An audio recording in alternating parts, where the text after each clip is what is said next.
할렐루야. 영성은 하나님과 나와의 관계입니다. 영성은 하나님과 나와의 대화이자 이는 곧 호흡입니다. 우리의 육신의 호흡도 무너지게 되면 우리는 숨을 쉴 수 없고 삶이 힘들어집니다. 이와 같이 영적인 호흡인 하나님과의 관계, 하나님과의 대화, 하나님과의 그 만남에서 그 모든 것들이 무너지게 된다면 우리의 영적인 삶을 비롯한 육적인 삶의 모든 부분도 힘들어지는 것은 마찬가지입니다. 저는 오늘 본문을 통해서 본문에 나오는 게하시, 엘리사, 나만 장군의 모습을 통해서 무너진 우리들의 영성을 다시 일으켜 세우기를 소망하며 하나님의 말씀을 전합니다. 오늘 본문에 나오는 이야기는 전쟁 상황입니다. 이스라엘과 또 아람과의 전쟁, 계속 되어지는 전쟁 속에서 일어났었던 일들이죠. 나만은 강한 사람입니다. 강한 용사였습니다. 그러나 그에게도 문제가 있었습니다. 무슨 문제인고 하니 바로 그는 나병 환자였습니다. 그의 질병을 고칠 사람이 아무도 없었습니다. 아무리 강하고 아무리 물질이 많고 아무리 힘이 있어도 우리는 우리의 연약한 육신, 감기 하나 걸려도 힘들어하는 연약한 육신 아니겠습니까? 그것이 나아만의 문제였습니다. 게하시의 문제는 어떠했을까요? 게하시는 엘리사의 사환입니다. 오늘날로 말하면 목회자입니다. 가난하고 어려웠죠. 오늘 본문 5장에 있는 앞장인 4장을 보면 이 선지자의 생도들, 오늘로 말하면 신학생들입니다. 먹을 것이 없고 굶주려서 들에 나가서 풀을 뜯어서 구굴합니다. 그런데 이게 독성이 있었던 풀 같습니다. 그래서 먹고 배가 아프고 죽을 뻔했었죠. 그러한 상황 속에 게하시의 삶이 동일했습니다. 어려운 삶, 하나님의 사람으로 열심히 살아가지만 때론 우리는 굶주릴 때도 있고 연약할 때도 있습니다. 게하시의 삶의 문제가 어쩌면 저와 여러분의 삶의 문제가 될 수도 있다는 말씀이죠. 또한 세 번째, 엘리사입니다. 엘리사는 언뜻 보기에 문제가 없어 보이죠. 하나님의 거룩한 종이고 능력 있는 사람이고 그가 기도할 때에 모든 것들이 기적이 일어났기 때문에 그는 부족함이 없었을 거라 우리는 생각합니다. 그러나 그에게도 문제가 있었습니다. 삶에. 나아만이 나병 환자라 그의 집에 있는 그 종인 여자아이에게 우리 이스라엘에 가면은 당신의 병을 고칠 수 있습니다 라는 말을 듣고 그가 아람 왕에게 이야기하고 이스라엘로 갑니다. 이스라엘 왕은 걱정이죠. 이것은 전쟁 선포와 같은 이야기이기 때문입니다. 그 병을 누가 고칩니까? 싸우자는 이야기죠. 그때 엘리사 선지자는 이야기합니다. 걱정하지 마세요. 하나님께서 계시니 하나님께서 고쳐주시는 것을 보여주겠다고. 엘리사의 삶의 문제는 바로 그것입니다. 민족의 위기, 전쟁 가운데서 그가 나만의 질병을 고치지 못하면 나라는 전쟁에 패하게 됩니다. 그의 삶의 문제였습니다. 그가 고쳐야 됐기 때문입니다. 그가 그 일을 행해야 됐기 때문이죠. 이렇듯 우리네 삶도 마찬가지입니다. 모습과 모양은 다르지만 각자가 짊어지고 가는 삶의 무게가 많이 있다라는 거죠. 이러한 삶의 무게가 때론 우리가 하나님과의 영적인 관계가 무너지게 되면은 이 모든 삶의 문제마저도 무너지게 된다라는 것입니다. 오늘 본문은 무너진 영성을 다시 회복하는 길을 우리에게 제시하고 있습니다. 그 첫 번째, 은혜를 기억하는 삶이 무너진 영성을 다시 일으켜 세울 수 있습니다. 나아만의 이름의 뜻이 그러합니다. 은혜로운, 즐거운, 유익한, 그러한 이름의 뜻을 가지고 있습니다. 나아만은 그의 이름의 뜻에 걸맞게 은혜를 받았습니다. 하나님의 은혜를 받았죠. 사실 오늘 병고침을 받기 이전에서도 5장 1절을 보시면 여호와께서 그와 함께 하셨기 때문에 그가 나라의 군대 장관으로 됐고 힘을 얻었다고 합니다. 그는 하나님의 은혜를 받고 살아간 사람입니다. 병고침을 받았어요. 그의 나병이 모두 고침을 받게 됩니다. 그리고 그가 준비한 예물들을 엘리사에게 갖다 주려 갑니다. 너무 고마워서. 그가 준비한 예물의 양은 굉장히 많습니다. 여러분 놀라지 마십시오. 오늘날의 시가로 이것을 계산해 보니까 약 3조 원이라고 합니다. 대단한 금액이죠. 그가 엘리사에게 너무 고마워서 하나님의 은혜가 감사해서 내가 이것을 드리겠습니다 라고 이야기하니까 이상하게도 엘리사는 그것을 받지 않았습니다. 나는 내가 섬기는 하나님 앞에 내가 이것을 받을 수 없다. 나는 안 받겠다 라고 합니다. 엘리사가 왜 받지 않았을까요? 우리는 엘리사가 왜 그것을 받지 않았는가에 대한 이유를 알아야 합니다. 나아만에게 있어서 더 필요한 것이 있었기 때문입니다. 엘리사는 나아만에게 더 좋은 것을 주기 원했기 때문입니다. 나아만은 병고침을 받습니다. 치유함을 받습니다. 그것만큼 좋은 게 어디 있겠습니까? 그런데 나아만에게 더 필요한 것이 있었습니다.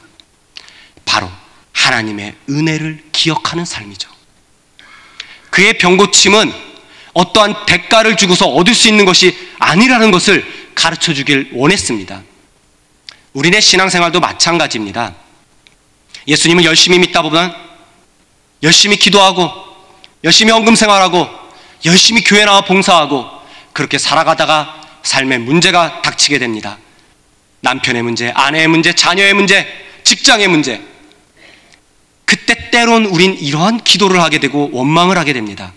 하나님, 이러실 수 있어요. 나는 하나님께 할 만큼 했는데 내가 하나님께 헌금을 얼만큼 했고 내가 하나님께 얼마나 기도했고 내가 하나님께 전에 나와 얼마나 시간을 투자하며 봉사하고 내가 하나님께 얼마나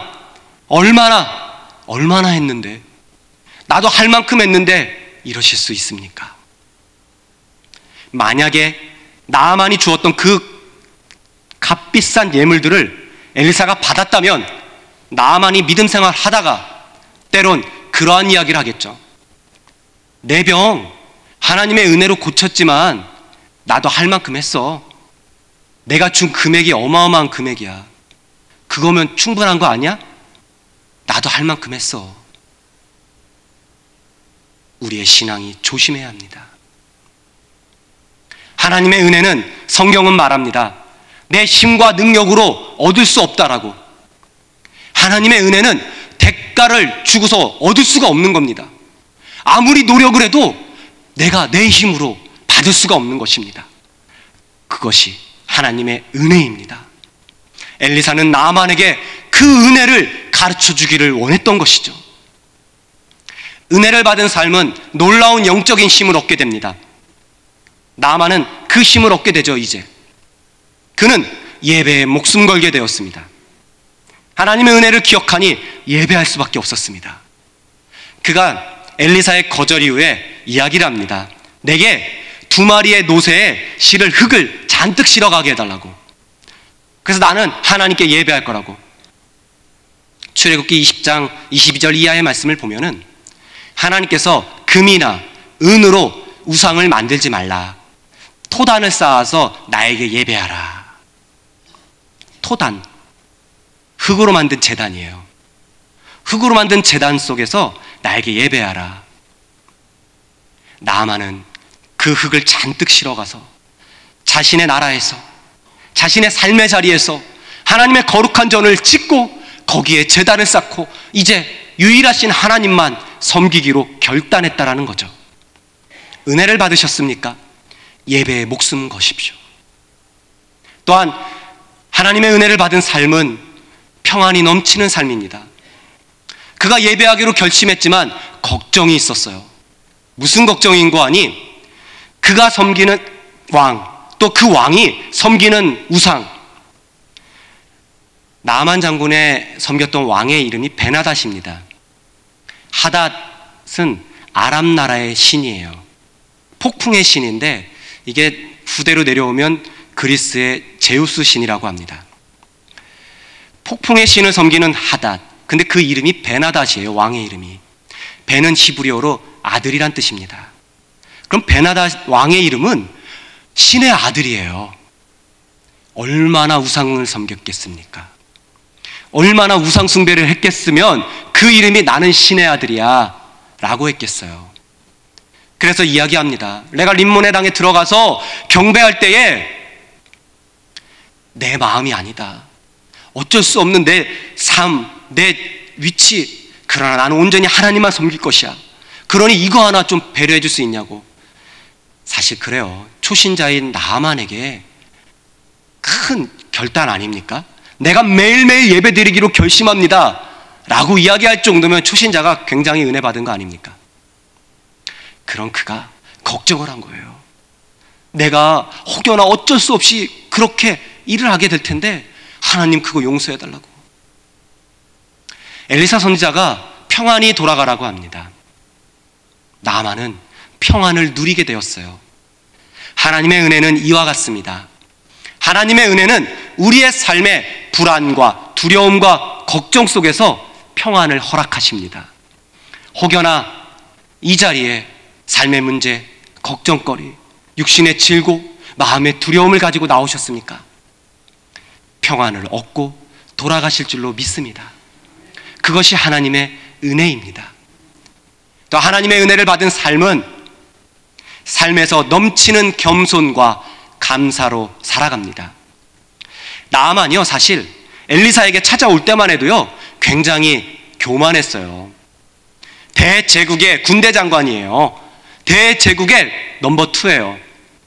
그런 그가 딱 나와서 고치러 왔는데 엘리사는 쳐다도 보지 않았습니다. 화가 많이 났죠. 아니 이럴 수 있냐고. 나에게 와서 나에게 인사하고 내 상처에 손을 얹고 갖가지 모든 액션을 취하면서 예식을 하면서 내 병을 고쳐야 되는 거 아니냐, 그리고 나를 높여야 되는 거 아니냐, 그렇게 생각을 했었던 거죠. 그런데 쳐다도 보지 않고 요단강물에 가서 씻고 오래요. 화가 더 났어요. 요단강물은 자기 나라의 강물보다 더러웠기 때문입니다. 요단강은 하류고요, 나아만이 있었던 나라의 강물은 상류물이었어요. 그러니 더 맑았겠죠. 굉장히 교만하고 그러한 삶이 고침을 받고 나서 엘리사에게 굽신거립니다. 감사를 외칩니다. 그리고 엘리사가 예물을 받지 않았지만 이 게하시가 욕심을 부리며 그 예물을 조금이라도 얻고자 갔을 때에 그가 반갑게 말해서 내리고 인사를 합니다. 그리고 그가 은 1달란트 옷을 달라고 했는데 은 2달란트를 더 주면서 그렇게 고마움을 표하죠. 은혜 받은 삶은 겸손한 삶으로 충만합니다.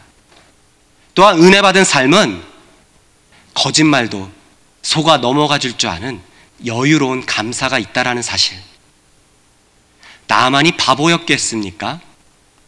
게하시가 허겁지겁 와서 우리 엘리사 선지자님께서, 우리 주인께서 지금 급하게 누가 왔는데 요거 좀 은 1달란트하고 옷 좀 달라고 그러세요. 바보가 아니고서야 그 말을 누가 믿겠습니까? 방금 전까지만 해도 엘리사의 모습이 어땠는데 우리가 알지 않습니까? 하나님 앞에서 내가 그 모든 것들을 결단코 받지 않을 거라고. 그런 선지자였는데 누가 왔다고 지금 그것도 다 달라는 것도 아니고 조금 달라고 합니까? 알면서도 넘어가 줄 수 있는 여유가 그에게 넘쳤습니다. 은혜를 받았기 때문이에요. 평안하냐? 게하시를 보면서 이야기합니다. 평안하냐고. 나는 너무 평안해. 너 지금 오는 거 평안한 일로 내게 오는 거야? 사랑하는 여러분, 내 삶에 은혜가 충만하면 감사와 겸손과 이런 것들이 넘칩니다. 때론 속아 넘어질 줄도 아는 미덕이 생겨요. 누가 나를 해코지해도 에이 괜찮아, 그럴 수 있지. 그러나 우리의 감사가 없고 은혜가 없으면, 우리가 정말 피폐한 삶을 살아가면 누군가 나를 건들면 우린 굉장히 날카롭습니다. 내게 그럴 수 있어? 하면서 배로 갚아주죠. 하나님은 오늘도 우리의 삶이, 우리의 무너진 영성이 은혜로 충만해서 하나님의 은혜를 기억해서 내가 너를 어떻게 살렸는데, 내가 너를 어떻게 세웠는데 그거 하나 이해 못하니, 그거 하나 사랑 못하니, 라고 말씀하신다는 거죠. 사랑하는 여러분, 무너진 영성을 일으켜 세우시기 바랍니다. 그 두 번째, 자족하는 마음입니다. 게하시의 이름의 뜻이 탐욕스러운이란 뜻이에요. 그는 그의 이름에 맞게 참 탐욕스럽게 행동을 했어요. 자족하지 못했어요. 신학생, 또 주의 종들, 사실 물질, 또 굶주림, 헐벗음, 그거 그냥 몸에 배어야 되거든요. 그런데 3조 원에 달하는 그 어마어마한 금액을 엘리사께서 다 거절했어요. 아깝죠. 조금만 얻었으면, 조금만 얻어도 될 텐데. 그래서 그가 나아만에게 쫓아가요. 그리고 그가 이야기해요. 내가 반드시 취할 거라고, 내가 반드시 받아낼 거라고 그가 다짐을 합니다. 그리고 그가 받아요. 은 1달란트를 달라고 했는데 이게 웬일입니까? 2달란트를 주네요, 나아만이. 은혜 받은 나아만이 그렇게 줘요. 그가 받은 2달란트와 옷의 금액은 또 놀라지 마십시오. 한 130억 정도 돼요, 그게. 오늘날의 돈으로. 그래서 엘리사가 이제 혼을 내요. 게하시를 만났을 때 지금이 어찌 은을 받고 옷을 받고, 게하시는 2개만 받았어요. 근데 엘리사가 또 혼냅니다.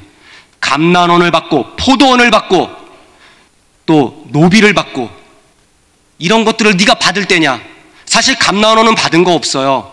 포도원도 받지는 않았어요. 그 말 뜻은 무엇입니까?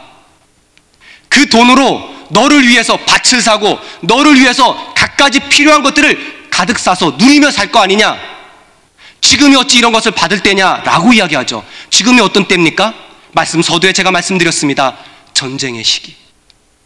지금 이 나아만의 질병을 고쳐주지 못하면 우리나라는 다 죽을 텐데, 이 위기의 상황에 더 기도하고 하나님 앞에 서야 될 텐데, 너의 안락을 위해서, 너의 그 배고픔을 채우기 위해서 그렇게 살아갈 거냐? 라고 질책하죠. 자족하지 못해서 그래요.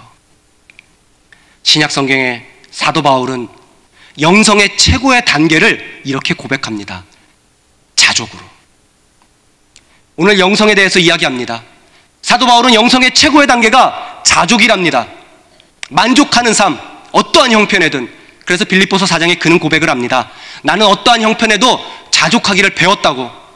배고플 줄도 알아봤고 굶주릴 줄도 알아봤고 또 부할 줄도 알아봤다고. 그래서 나는 어떠한 상황에서도 만족할 수 있다고. 그래서 하나님이 내게 능력을 주시면 나는 못할 것이 없다고. 저는 그래서 잠언 30장에 나오는 아굴의 기도를 참 좋아합니다. 아굴이 2가지를 기도해요. 하나님, 내게 헛된 것과 거짓말을 멀리하게 해주시고, 또 하나님, 내가 가난하게도 말아주세요. 그리고 부하게도 말아주세요. 라고 고백을 합니다. 하나님, 내가 부자가 되어서 부에서 배불러서 등 따셔서 하나님을 모른다고 할까봐, 하나님이 누구냐고 할까봐, 내 물질을 의지할까봐 나 그거 두렵습니다. 하나님, 내가 배고파서, 내가 정말 배고파서 도둑질을 할까봐 하나님 나 그거 두렵습니다. 배고픈 사람만이 배고픈 거 알아요. 아픈 사람이 아픈 것을 알아요. 그런데 아굴은 기도합니다. 내가 배고파서 너무 굶주려서 살려고 도둑질을 해서 하나님 영광 가릴까봐. 아굴의 신앙과 사도 바울의 신앙은 일치합니다. 무엇을 먹든지 무엇을 마시든지 무엇을 입든지 하나님의 영광을 위해 살아가는 것이죠. 이는 예수 그리스도께서 우리에게 가르쳐 주신 기도와도 일치합니다. 오늘날 우리에게 일용할 양식을 주옵시고. 자족입니다. 내 삶의 자리에서 조금 부족해도, 조금 연약해도 자족할 수 있는 삶. 그것이 내 무너진 영성을 다시 회복시켜주는 놀라운 힘인 줄로 압니다. 혹여나 많은 문제를 가지고 나오셨습니까? 그 문제가 해결되기 위해서 기도하십니까? 그때에 생각하십시오. 먼저 생각할 것은 하나님과 나와의 무너진 관계가 있지 않나 돌이켜보십시오. 그게 먼저 회복돼야 된다는 사실, 오늘 본문은 우리에게 가르쳐주고 있습니다. 세 번째입니다. 삶의 문제와 위기 앞에서 하나님 앞에 서셔야 합니다. 이는 곧 기도하는 삶입니다. 엘리사의 이름의 뜻이요, 이 두 개의 히브리어가 합쳐졌는데요, 엘리, 나의 하나님이란 뜻과 야사라는 단어, 행하다, 구원하다 라는 뜻이에요. 이 단어가 합쳐서 엘리사가 됐는데, 그 이름의 뜻은 나의 하나님은 구원이시다 라는 뜻입니다. 그의 이름처럼 하나님은 엘리사를 통해서 이스라엘을 구원하셨습니다. 나아만의 병을 고쳐주셨고요, 또 계속적으로 성경을 읽으시다 보면 아실 겁니다. 엘리사를 통해서 하나님은 계속 이스라엘을 구원하고 계셨습니다. 어떻게 가능할까요? 모든 문제 앞에서, 삶의 위기 앞에서 엘리사는 하나님 앞에 섰어요. 나아만이 물질을 가지고 나왔을 때 그것을 받기 전에, 받지 않을 때에 그가 고백을 해요. 나는 하나님 앞에, 살아계신 하나님 앞에 서 있습니다. 그래서 나는 받을 수 없습니다. 그는 어디에 있든지 무엇을 하든지 어떠한 상황에서도 하나님 앞에 서 있다라고 생각을 했어요. 그러니 모든 삶의 문제도 하나님께 기도했겠죠. 이제 말씀을 정리하려 합니다. 우리는 때론 나아만처럼 내 연약한 육신 하나 고치지 못하는 아주 나약한 삶을 살아갑니다. 때론 교만함을 가지고 다른 것을 가진 것에 힘을 얻어서 살아가지만 여전히 나는 육신의 질고 앞에 맥없이 아파하는 그러한 존재입니다. 또한 나는 내 삶의 문제 앞에 자족하지 못하고 만족하지 못하고 무언가 얻고자 게하시처럼 쫓아가서 그것을 얻으려고 노력하는 그러한 삶은 아닙니까? 삶의 문제와 위기 앞에 엘리사처럼 우리는 서야 합니다. 참 은혜를 기억하십시오. 나아만은 참 은혜를 기억하며 예배하기를 힘썼습니다. 그의 삶에 평안이 넘쳤습니다. 그의 삶에 감사와 겸손이 흘렀습니다. 자족하는 법을 배우시기 바랍니다. 하나님의 은혜 앞에 서십시오. 무너진 영성을 회복하는 첫 번째는 하나님의 은혜를 기억하는 것입니다. 세 사람은 하나님의 은혜를 받았습니다. 그러나 그 은혜 앞에 대처하는 삶의 자세가 제각각이었습니다. 나아만은 어땠습니까? 하나님의 은혜를 받았습니다. 그는 하나님의 은혜를 갚으려고 했습니다. 그래서 그가 누구 앞에 섰습니까? 엘리사 앞에 섰습니다. 기억하십시오. 하나님의 은혜는 돈으로 갚는 것이 아닙니다. 삶으로 갚는 것이 아닙니다. 갚을 수가 없습니다. 게하시는 어땠습니까? 하나님의 은혜를 받았지만 그는 하나님의 은혜를 망각했습니다. 그는 누구 앞에 섰습니까? 나아만 앞에 섰습니다. 하나님의 은혜를 잊었다라는 것이죠. 엘리사는 어떠했습니까? 그는 나아만 앞에 서 있었습니다. 그러나 그는 고백합니다. 나는 살아계신 하나님 앞에 서 있습니다. 이것이 우리의 신앙의 고백이 되어야 합니다. 누구 앞에 서 있느냐? 항상 긴장하시고 나는 하나님 앞에 서 있는 사람입니다 라고 외치십시오. 삶의 문제와 위기 앞에서 결단하십시오. 때론 아플 수도 있습니다. 때론 이 지구가 고침받지 못할 때도 있습니다. 때론 더 배고플 수도 있겠죠. 때론 더 헐벗을 수도 있겠습니다. 그러나 가장 중요한 것, 내가 너를 사랑한다. 너와 나의 관계는 끊을래야 끊을 수 없다. 그 관계를 끝까지 유지하는 것이 중요합니다. 이것이 영성이라고 합니다. 무너진 나의 영성을 일으켜 세우시는 저와 여러분이 되시기를 주님의 이름으로 축원합니다.